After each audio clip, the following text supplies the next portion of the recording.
Welcome to Strength in the Numbers. My name is Andrew Codd, accountant, author, and commercial finance entrepreneur, and it's my job each week to bring you leaders in finance and business and deconstruct with them their real stories, insights, and hard-won lessons into practical advice on the key strengths and qualities you need to remain relevant in accounting and finance today, as well as the steps you can begin to take to elevate the impact you make to have a fun, successful, and rewarding career in accounting and finance. Now let's go over to the show.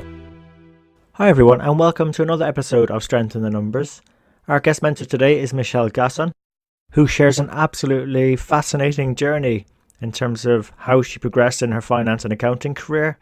She started as a hairdresser, became a mum, a wife, how she managed her studies, her career, and where she actually got the idea of becoming an accountant in the first place. And now I don't want to give away too much now, but I know some of our audience have written into me requesting having more guests who haven't had really the traditional route from practice into industry or into other areas of accounting and finance. So for those of you interested, you really should listen into this episode. And also, Michelle had an article appear in Financial Management magazine about building rapport and improving our communication skills. So I also encourage you to listen into this episode if you're looking to improve some of our softer skills. And in fact, that was one of the main points we covered on the episode, was how to future-proof ourselves against sort of the rise in robots. And we covered that too in this episode. And then there were some other points around some practical advice in terms of prioritising time between building a career, work, studies, the kids, being a partner, and other activities we'd like to pursue. And also a very interesting experience with some scientists she works with, which actually helped her improve her and hone her communication skills. So look, there's a lot in this episode. It's not your typical traditional accounting and finance one.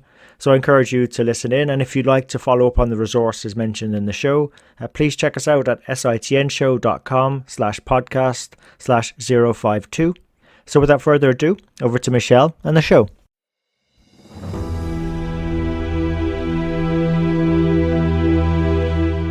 Yes, so I really started from the bottom and worked my way up. I left school with minimum of qualifications, actually trained as a hairdresser. And yeah, I know, that wasn't really my thing though. It's one of those things because I'm actually dyslexic, so I struggled at school, and hence the schoolwork was a problem, particularly English and that type of subject, and just really had enough of school by the time I'd finished it, and was looking for something that really didn't require lots of education and lots of training and lots of writing.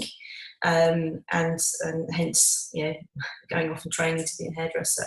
But while I was doing my training, I actually found out that I rekindled my love of biology, because that was one of the subjects that we learnt about, and also we learnt practical financial skills as well. So the aim was that actually people who trained as hairdressers could potentially run their own businesses. So very basic financial skills, bookkeeping, and general day-to-day keeping records, and how important that was. And again, I'm thinking, I quite like that bit. So that's enjoyable. That interests me, because I was always interested in maths as well at school, because that was one of my stronger subjects.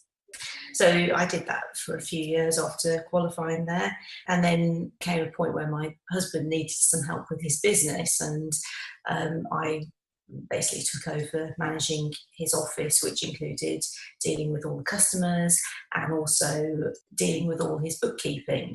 And again, that was something I really enjoyed.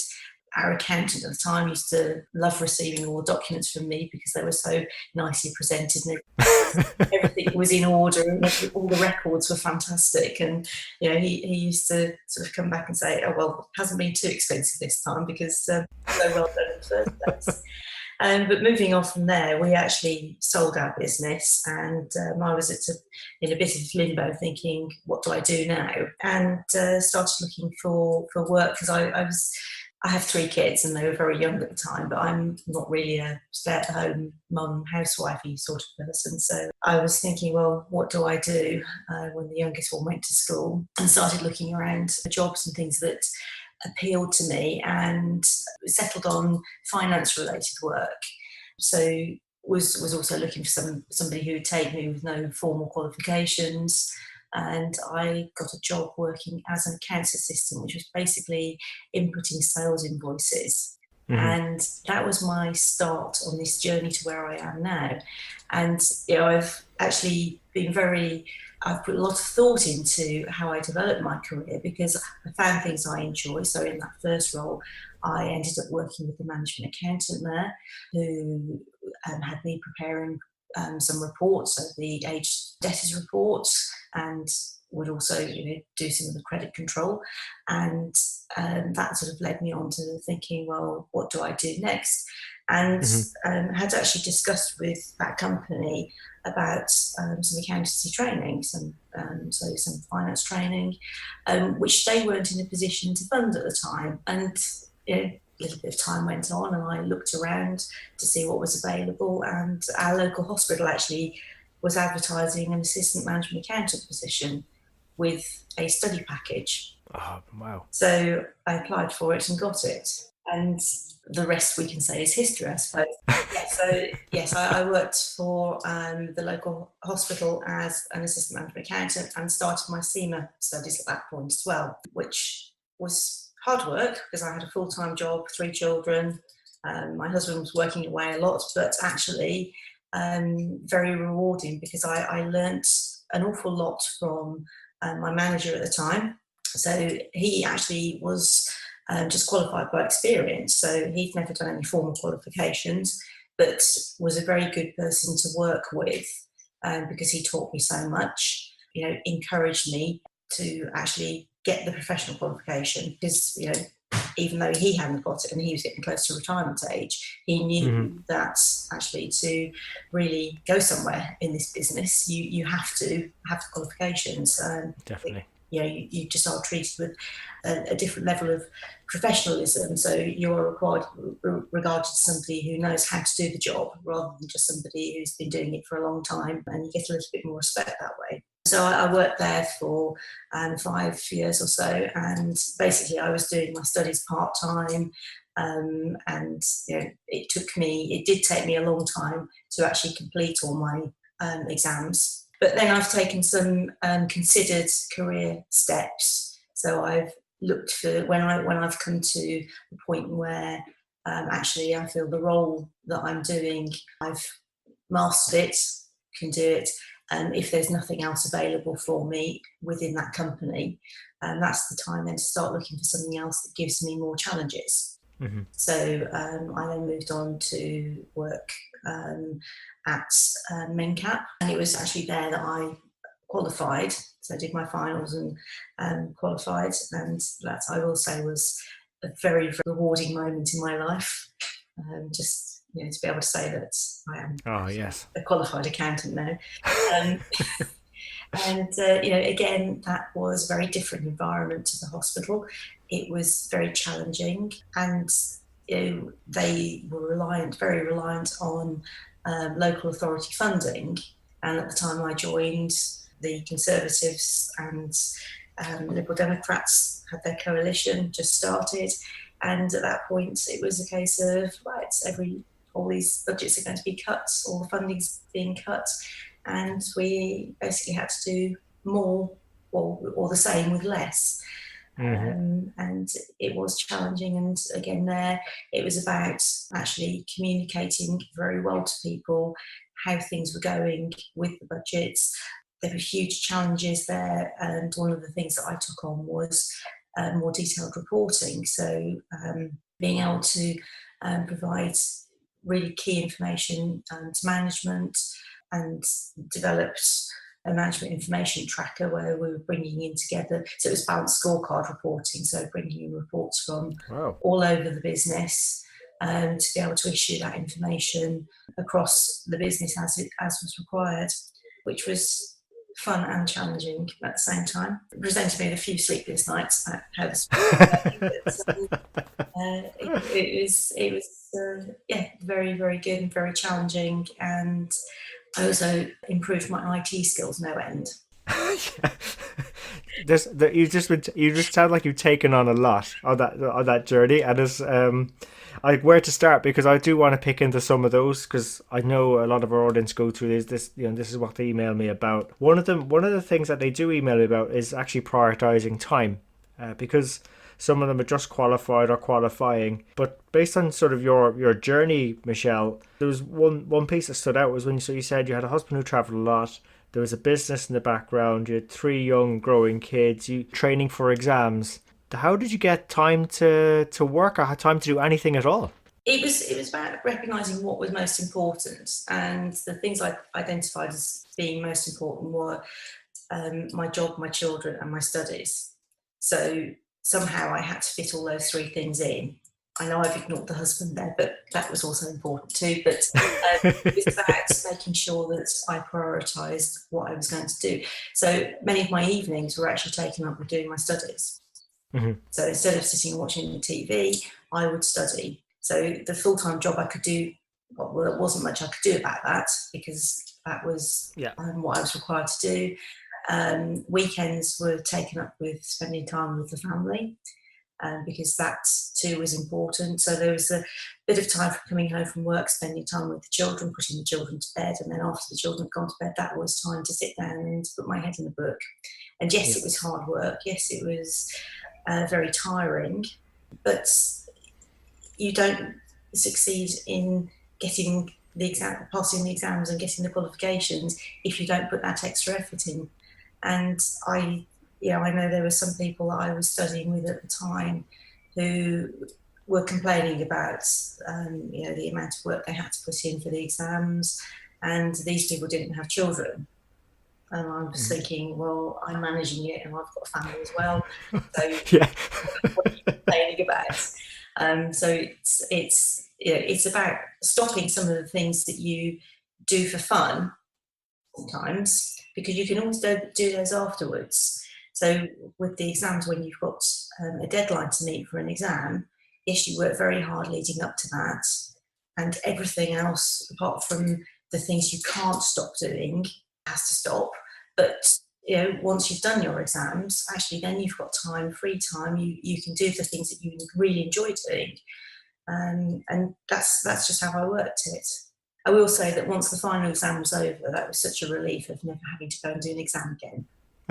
So, they do come to, and that's the reassuring thing, is they do come to an end. At some point, you complete the last exam and you don't have to do any more exams ever again. It's interesting. I think it was like some Stoic philosophy. Is like they had this saying like this too shall pass. It's Yes. there is an end point. It's defined. It's funny. It reminded me like probably a similar scenario. Now we kids now. In fairness, my wife did a great job looking after them whilst I was studying and doing a lot of that side. But you just get a bit more creative, don't you, with what's important in your lives. I mean, I remember I stopped driving to work and getting the public transport, and I studied on the bus in and out from work. That's how I was able to fit the study in, with the other commitments. And I think then once that time does free up, once we do pass the exams, then we can then choose to do something a bit more that we enjoy with that time. So I really appreciate you sharing that, Michelle, That's fine. with our audience.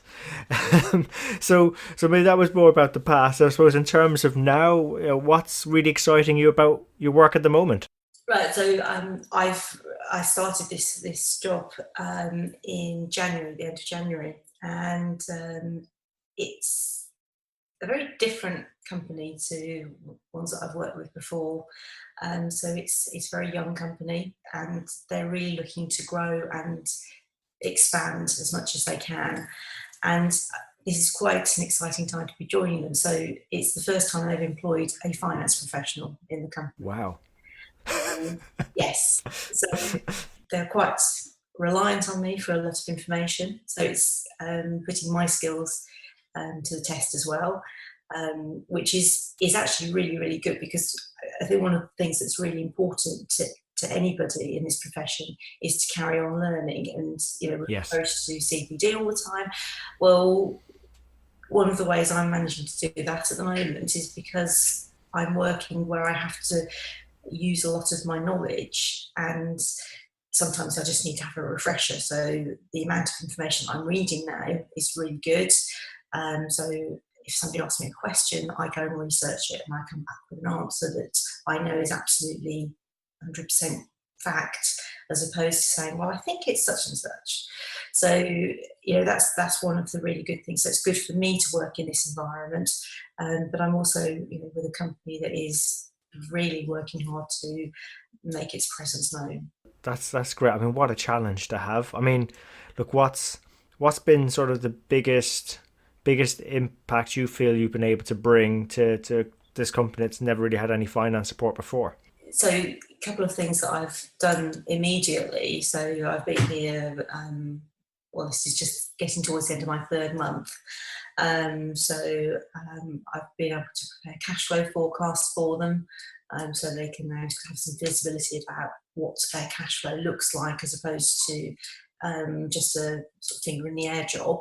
But also, being able to prepare financial reports, monthly management accounts for them, which they hadn't had before. And I sent the first pack I'd prepared out at the end of last month. And one of the responses I got back was, "Wow, this is fantastic." So, Wow, yeah, excellent. just a little response like that to something that actually for me is bread and butter.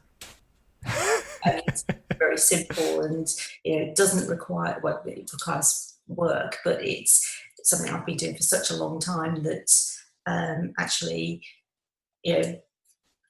I know how to put together a management accounts pack, and but it just impressed the guys here because they'd not seen that information. They hadn't seen up to date, up to the minute financial information before. So one of the things that I will be also doing is implementing new software for project management and financial management as well. So that's something that's going to be happening over the next few months. When you said that, it feels like something we could perhaps take it for granted that delivers so much value for the business. Yes. That's great. And just out of interest then, Michelle, like what's probably been the biggest surprise for you coming into the role, or the biggest challenge you had to deal with in your first 3 months?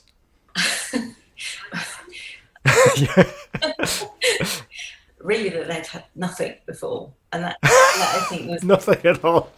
well, very, very little, very little. So Oh my goodness. Yeah, we've taken a big leap forward. So I think that's that's amazing. quite challenging. So they've got some systems which have got information in, and that's been also, it's been quite hard work actually bringing information from a project management system that they've got here. That's it's okay, it's not fantastic, but it doesn't record everything. With an online finance software that again just records the basics, and trying to make some sense of both of those bits of information. I go back to the days when I was in main cap, where we've got lots of systems with lots of information, and actually taking all of those together, that was great groundwork for what I'm doing now, because I've taken multiple system information and pulled it together into sensible reports. And again, I've managed to do that in my first few months here. So your past experience is always very, very useful. Yeah, and like that again, that's another reason why we bring guest mentors like yourself, Michelle, on the show, is to share some of those experiences with our audience. And one in particular, which I think sort of we can sort of leverage from the reporting, is that around communication. So it's one thing preparing the reports, having all that groundwork in place and getting there. The next thing is actually taking that back to the business and the people we work with. I thought you wrote a fantastic article around the communication dividend. I felt that the topic covered, which was like building and maybe perfecting rapport with any audience and the people we work with, it's a very key area. And I know we share similar thoughts that sometimes we might take this type of skill for granted because we're dealing with people and we're working with numbers and we just gets lost. But maybe for audience, could you perhaps maybe sort of share your thoughts on how we can improve our communication? Yes. It's great having a lovely report in front of you that's accurate, to the point, but not everybody understands it. So sometimes, you always have to understand who your audience are. So my previous role, I was working with scientists. Okay. There were different levels of understanding for financial information. So the chief scientific officer there, he actually could take a financial report, read it, understood it, great, no problem at all, would ask lots of questions. So didn't need to have things explained to him. He just was happy to have something that was very clear, precise. That was it. And then some of the project managers actually needed to be talked through what was on the paper in front of them, because they'd look at it and go, it's just numbers, or what do these words mean? What have you written here? Why? What are you saying? And I would just have to sort of take it back to basics and explain, well, why I'd come up with the information I'd come up with, how I'd come up with it from the information that they provided me, from the information that was in systems, and also get an understanding. And for me, that also helped as well, because I would learn more about what they did, but then they've got an understanding how their work also impacted in financial terms. So it was quite an education, sort of being able to take what I do, take what they do, and then we'd find some common ground where we could actually discuss the results, the financial results, in a format that actually they understood. And it is so important to be able to take your very nice report and break it out into information that people can understand. And sometimes you just take a little bit of it and you explain it. So, I've been very fortunate, I think, with the places that I've worked, where people are not financial experts. So I've worked with nurses in the hospitals, and some of them are in charge of budgets, and they're not really interested in numbers. What they need to know is, can I buy this? Can I buy that? Have I got enough money to put an agency nurse in here if I need it? And that's what they were interested in. So the reports that we used to present at the hospital were very, very basic. So we never really used to delve into the numbers too much with the nurses I'd meet with, but we'd have more of a discussion about, what do you need, what are you looking for, what do you need to make your role a success and your ward a success, and then I'd be able to present answers to them. So it's all about learning who your audience is, learning what information they really need, and doing the best you can to impart that information to them. And it seems like it's not probably a one size fits all, is it? It's quite a customized approach, and a two-way approach as well, because you're not imposing what you think they should know. It's like you're listening for opportunities, by the sounds of it, to get an insight as to, well, what it is that they want to know. Yes, it's because you could have a dozen people in the room and you could tell them all the same thing. They will all go a different way from it. And if you always give the same message, you could well end up with people going away thinking, I have no idea what you're talking about. So it is a good skill to have. And I have come across some finance colleagues in the past who really are not good at communicating, and partly it's because they don't listen very well.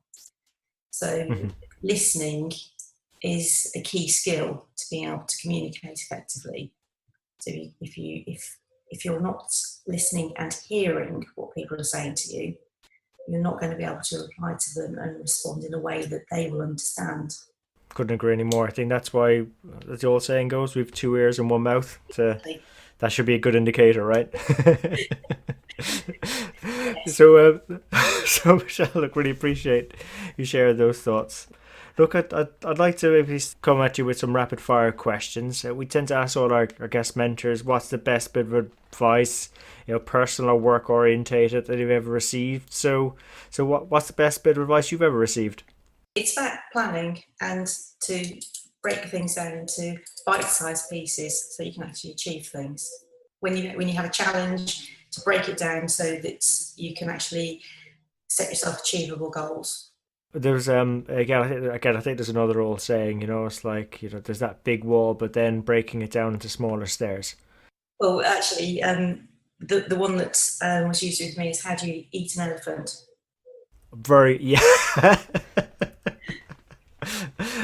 I love it. That's right. It's easier to climb small stairs than to jump big walls and also eat elephants Yes. whilst doing so. Yeah. Very good. And in terms of like any sort of you say you're sort of researching for your work at the moment, but when you've got questions to answer, but in terms of any resources, books, or whatever you could recommend our listeners, what would a good resource be for them to go check out? Well, I use the HMRC website an awful lot. But also I look for so Accountancy Age I read from time to time, and there's also useful advice from there. FM magazine, of course, is very, very good. But I subscribe to a couple of daily newsletters from things like Accountancy Age and Accounting Web, where there's always snippets of information that you think, oh, I want to read about that, I want to know more about that. But those tend to be the resources I use. Yeah, and I have to say, as much as I do multinational work as well as some with SMEs, but I do know those resources well, and FM magazine is quite good. I have to say that, I suppose, as a SEMA qualified management accountant. We'll have So no, thank you for sharing those. And I guess, looking towards the future, Michelle, we've discussed communication and we touched on it there, but like, is there any other areas or communication itself that we need to go deeper into, maybe perhaps future-proof ourselves from a valuable perspective or professional perspective going forward for our businesses? Yeah, I think it's very important to keep developing the soft skills. So communication, that's absolutely, we must be able to communicate, because I think we're all aware as finance people that most of our job can be done by computer, most of our job could be done by a robot in the future. But definitely, the robot is not going to explain the reports. The robot is not going to sit down and listen to somebody and get an understanding of the information they require. So, it's important that we develop those soft skills that mean that as finance professionals, we will continue to be in employment as opposed to being replaced by computers. And the other side of that is also improving our IT skills. Oh, definitely. Because if we can fix the computers, then hopefully we can keep on working and prove that the computers can't do as much as we can. I completely agree, and I think there was some research done that someone shared with me quite recently, some proprietary research, and I think they were the two top skills that we as, I suppose, finance and accounting professionals need to improve upon if we want to remain relevant. Yes. Going forward. So it's recognized across all spectrums of business. That's what we need to be doing. So really appreciate you sharing those thoughts, Michelle. And if any of our audience want to follow up with you or learn more about you, where's the best place to find you at? Well, I'm on LinkedIn, so you can always check me out there. And if anybody wants to communicate with me via LinkedIn, that's fine.